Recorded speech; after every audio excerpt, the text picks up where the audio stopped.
Баршаңызға сәлем достар. Бүгін сіздермен тартылған еттен өте дәмді болып шығатын котлет дайындайтын боламыз. Бізге алдын ала заттарымызды дайындап аламыз.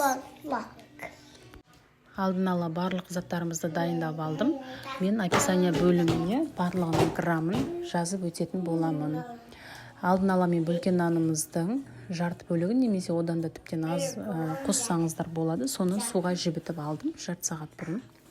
Және жібітілген нанымызды, бөлкен нанымызды осындай етіп қолымызбен әбден сығып алып, ыдысымызға саламыз. Және де оның үстінен барлық заттарымызды қосатын боламыз. Нанымызды осылай әбден суынан сырғытып алуымыз керек. Немесе дүкендерде болады, панировочный сухари деп айтады, кептірілген нан. Соны да қоссаңыздар болады. Әркім өз қалауы бойынша жасаса болады. Мен осындай бөлкен нан қоссам, біздің котлетіміз өте дәмді болып шығады. Және де осындай 3 тіс сарымсағымызды үккіштің кішкене көзімен өткізіп алатын боламыз. Немесе сарымсақ өткізгіш болса, сонымен өткізіп алсақ болады. 3 тісін осындай видеодағыдай етіп өткізіп алдым. Және де осыншалықты грамм тартылған етімізді қостым. Бұл менде 300 немесе 400 граммдай шығады шамамен. Және де бір картобымызды алып, пісірілмеген шикі түрінде бұл. Енді осыны үккіштің ірі көзімен өткізіп аламыз. Оның суы шығады үккіштен өткізген кезде, соны суынан сығып алатын боламыз. Жәнегі нанды біз суынан сығып алдық, сол секілді картопты да дәл солай жасайтын боламыз.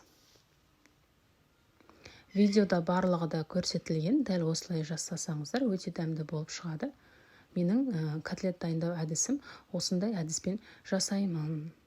Маған өте ыңғайлы, әрі тез жасаймын және өте дәмді болып шығады. Мінекей, немесе басқа ыдысқа сығып алсаңыздар болады. Міне картопты.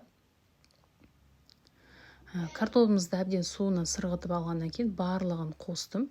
Және де жуамызды өте ұсақ етіп турап аласыздар. Немесе блендермен өткізіп алып, оны да суынан әбден сығып, жуаның өзін қоссаңыздар болады. Мен осындай барынша ұсақ етіп турадым. Жуаның, яғни пияз деп айтамыз біздер, пияздың осындай орташа бөлігін алсаңыздар болады. Енді дәміне қарай осындай бір шай қасық тұз қосып көреміз. Егер тұзы аз болып жатса, тағы да қосуға болады. Және де бір шай қасық қара бұрыш қосамыз. Енді үстінен бір жұмыртқамызды қосып, қолымызға тағам жасайтын қолғаптар болады. Сондайды киіп алып, әбден араластырып алсаңыздар болады. О баста қолғап неге кимедің деп жатсаңыздар, маған қолғаппен жұмыс жасау ыңғайсыз. Сол себепті де таза қолмен жасаймын, соны білесіздер. Мен тек араластырғанда ғана осындай перчатканы қолданамын. Енді осыны әбден мұжып араластырып аламыз. Және де араластыру барысында тұзын көреміз. Егер тұзы аз болып жатса, тағы да жарты шай қасық қосып жіберуге болады. Дәміне қарай қоса бересіздер. Мен 1,5 шай қасық тұз қостым. Енді осыны ұрғылаймыз, өйткені арасындағы ауасы шығу керек. Сол себепті де біраз осылай ұрғылап алсаңыздар болады. Және де әбден қолымызбен араластырып, қамыр илеген секілді болып, мұжып шықсаңыздар болады.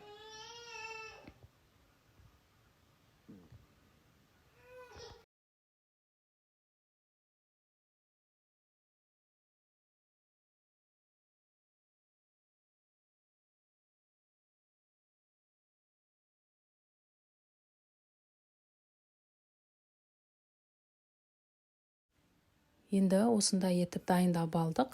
Кішкене ыдысымызға осындай ұн қосып алсақ болады. Немесе жаңағы айтып кеткенде панировочный сухари деп айтамыз. Әрбір дүкенде сатылады. Соны осындай ыдысымызға салып, бір қасықпен алып осындай котлеттің формасына келтіреміз. Дөңгелек жасаңыз немесе сопақша етіп формасына келтіріп аласыздар. Енді осыны екі жағын ұнға аунатып пісіріп аламыз. Немесе жаңағы панировочный сухарий, қазақша кептірілген нан деп айтамыз ба, соны сатып алсаңыздар болады. Мен осындай ұнға аударып алып отырып пісіріп аламын. Мұнда барлығын котлеттердің формасын келтіріп, осындай тақтайшаға тізіп шықсаңыздар болады алдын ала. Сонда жұмыстарыңыз жеңілірек болады. Ал газдың үстіне, сковородканы үстіне май құйып, шамалас май құйып қойып, қыздырып қойсаңыздар болады. Алдын ала газымыздың астын баяу отта пісіріп алатын боламыз. Біздің котлеттеріміз 5-7 минутта пісіп қалады. Екі жағын қызарта отырып пісіріп аламыз. Барлығын осындай етіп тақтайшаға тізіп алдым. Осыны ұнға ауната отырып, сковородкамызға қазір пісіріп алатын боламын. Видеода барлығы да көрсетілген. Дәл осылай жасасаңыздар, оттың астын баяу өте жай қойып, қыздырып, котлетіміз қып-қызыл болғанша пісіп шығарып алу керек. Оттың астын тым жоғары қоймайсыздар, өйткені арасы піспей қалады, ол белгілі. Сол себепті де өте жай отта пісіріп ала беріңіздер.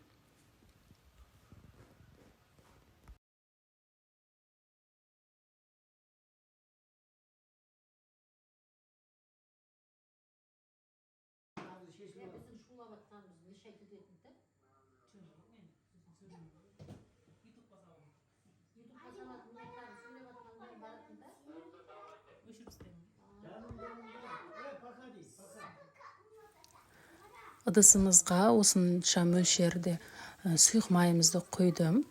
Бізде котлетіміз сұйық майды тартып алады. Сол себепті де егер азайып жатса, тағы да үстіне сұйық май құйып жіберсеңіздер болады. Алдын ала сұйық майымызды құйып қыздырып аламыз әбден. Сосын отымыздың астын өте жай қойып, котлеттерімізді салып, екі жағы қып-қызыл болғанша пісіріп аламыз.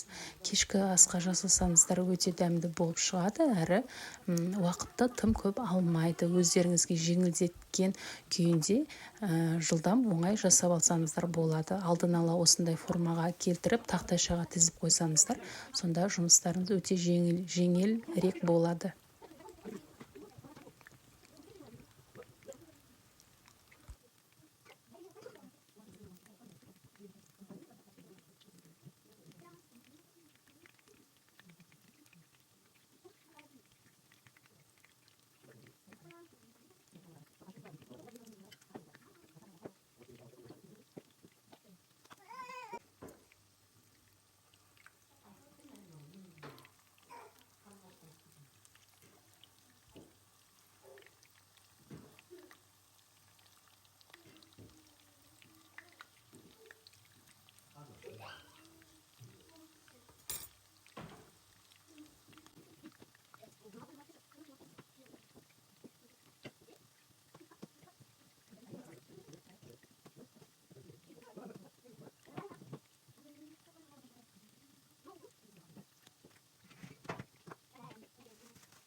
Ашып келесіз бар.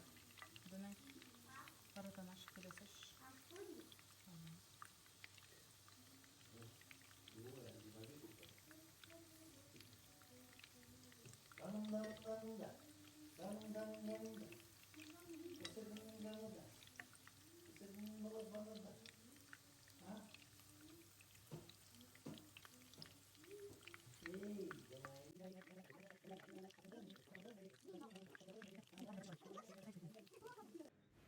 тарелкамызға осындай салфетканы төсеп, үстінен котлеттерімізді осындай етіп сәндеп берсек болады, немесе жанына кез келген гарнир, пюре немесе макарон қосып берсек, балаларға, отбасына осындай етіп ұсынсақ, өте дәмді кешкі ас болады. Сіздерге жасауға кеңес беремін.